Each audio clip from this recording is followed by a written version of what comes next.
Sir సభను తప్పుదోవ పట్టించేదానికి వాళ్ళ కుటుంబం అంతా సభను తప్పుదోవ పట్టించే పని మీదనే ఉన్నట్టున్నారు అధ్యక్ష. అధ్యక్ష సభ అధ్యక్ష దయచేసి తమరి అనుమతితో దయచేసి ప్లీజ్ సభానాయకులు మాట్లాడేటప్పుడు మీరు రన్నింగ్ కామెంటరీ ఆపేసండి దయచేసి ప్లీజ్ ప్లీజ్. అధ్యక్ష మీరు ఇక్కడి నుంచి వస్తే అక్కడి నుంచి వస్తున్నది.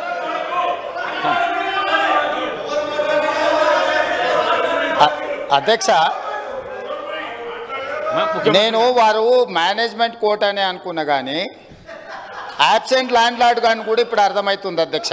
అధ్యక్ష ఇనీషియల్గా నేను మీ అనుమతితో కేంద్ర ప్రభుత్వం 2024-2025 ఆర్థిక సంవత్సరానికి ప్రతిపాదించిన బడ్జెట్లో తెలంగాణ రాష్ట్రానికి కేటాయించాల్సిన నిధులు ఇవ్వవలసిన అనుమతుల విషయంలో చూపించిన వివక్షపై సభలో చర్చకు అనుమతించవలసిందిగా కోరుతున్నాను అని స్పష్టంగా చర్చ కోసం నేను అనుమతి అడిగిన. వారు తీర్మానం ప్రవేశపెట్టినరు, తీర్మానం మాకు ఇవ్వలేదు. ఏంది అధ్యక్ష? ఎవరిని తప్పుదోవ పట్టిస్తున్నాడు అధ్యక్ష?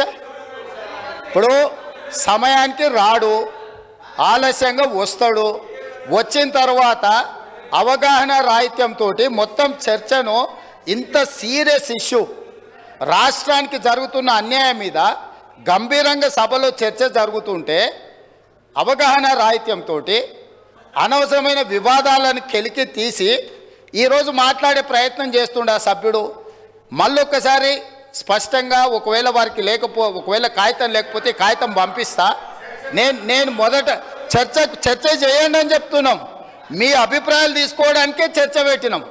మీ అభిప్రాయం ఏంది? మొన్న ఢిల్లీకి పోయి చీకట్లో మాట్లాడుకొచ్చుకున్నదే మీ అభిప్రాయమా? సభలో ఇంకేమైనా వేరే అభిప్రాయం ఉందా?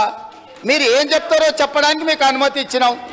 అది చెప్పకుండా వివాదాలు చేసి ఏదో ఒకటి మాట్లాడితే మీరు సభలో నుంచి బయటికి పంపిస్తే అబ్బా బతుకురా జీవుడా అని తప్పించుకొని పారిపోదామని ఇట్లాంటి ప్రయత్నాలు చేస్తున్నారు అధ్యక్ష. కానీ బయటికి పంపొద్దు అధ్యక్ష. నించోబెట్టుండ్రి, వాళ్ళ అభిప్రాయం కనుక్కోండి. వాళ్ళు స్పష్టంగా చెప్పాల్సిందే. తెలంగాణ ప్రజల ముందల వాళ్ళని నించోబెట్టుండే అధ్యక్ష. చీకటి ఒప్పందాలతోని తెలంగాణకు అన్యాయం జరుగుతుంటే సభలో ఇంత ప్రధానమైన అంశం మీద చర్చ జరుగుతున్నప్పుడు ఇది తీర్మానమా, ఇది చర్చనా? స్పష్టంగా చర్చ అని నేను చెప్పిన అధ్యక్ష. కావాలంటే మీరు రికార్డులు తిరిగేసుకోండి, చర్చలో పాల్గొనండి. చర్చలో పాల్గొన్న తర్వాత ప్రభుత్వం వైపు నుంచి తీర్మానం ప్రవేశపెట్టాలని ఒకవేళ ప్రభుత్వం అనుకుంటే మీరందరూ సూచన చేస్తే ఈ చర్చను మీరు తీర్మానం కింద ఒకవేళ మలుద్దామా? మీరు యువర్ ఎట్ యువర్ ఫ్రీడమ్. మీరు సజెషన్ ఇవ్వండి.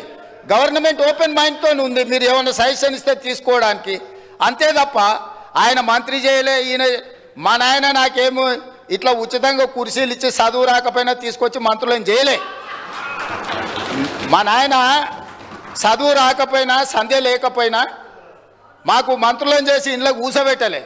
మేము కష్టపడి కింద నుంచి జిల్లా పరిషత్లో పనిచేసినాం, శాసన మండలిలో పనిచేసినాం, శాసనసభ్యుడిగా పనిచేసినాం, పార్లమెంటు సభ్యుడిగా పనిచేసినాం, ఈరోజు ముఖ్యమంత్రిగా పనిచేస్తున్నాం అధ్యక్ష. ఇదంతా స్వయం కృషితోని కష్టపడి తెలుసుకొని అవగాహన కల్పించుకొని సభలకు వచ్చినాం అధ్యక్ష.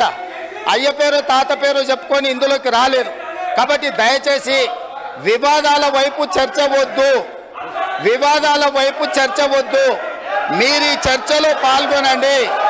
ఈ చర్చలో పాల్గొని మీ అభిప్రాయం చెప్పండి.